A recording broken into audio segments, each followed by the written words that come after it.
രണ്ടാം ക്ലാസ്സിലെ മലയാള ഇൻ്റഗ്രേഷനുമായി ബന്ധപ്പെട്ട ചില മോഡൽ ക്വസ്റ്റ്യൻസ് നമുക്ക് നോക്കിയാലോ. ഇവിടെ ആദ്യത്തെ പ്രവർത്തനം തന്നിരിക്കുന്ന ഒരു കഥയാണ്. പരീക്ഷയ്ക്ക് കഥയോ അല്ലെങ്കിൽ ഒരു സന്ദർഭവുമായിരിക്കും തരുന്നത് നന്നായിട്ട് വായിക്കുക. അതിനെ ബേസ് ചെയ്ത് കുറച്ച് ചോദ്യങ്ങളും ഉണ്ടാകും. ഇവിടെയും അതുപോലെ തന്നെ കിട്ടുമുയലും കൂട്ടുകാരും നാട്ടിലേക്ക് പോയൊരു യാത്രയെക്കുറിച്ചാണ് കഥ തന്നിരിക്കുന്നത്. അതിനെ ബേസ് ചെയ്തിട്ടാണ് കുറച്ച് ചോദ്യങ്ങളും തന്നിരിക്കുന്നത്. പിന്നെ അതിനെ ബേസ് ചെയ്ത് രണ്ടാമത്തെ പ്രവർത്തനം ഒരു വിവരണം തയ്യാറാക്കാനാണ് തന്നിരിക്കുന്നത്. ആ തരുന്ന സംഭവത്തിലെ ഒരു വിവരണമായിരിക്കും നിങ്ങളും എഴുതേണ്ടത്. അടുത്തത് നമ്മൾ പഠിച്ചിട്ടുള്ള പാഠഭാഗവുമായി ബന്ധപ്പെട്ടത് തന്നെയാണ്.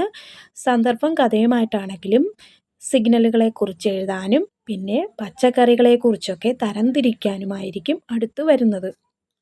അത് കഴിഞ്ഞിട്ട് ഒരു കത്തെഴുതാനായിട്ട് ആ കഥയുമായി ബന്ധപ്പെട്ട ഒരു ലെറ്റർ ആയിരിക്കും നിങ്ങൾ എഴുതേണ്ടത്.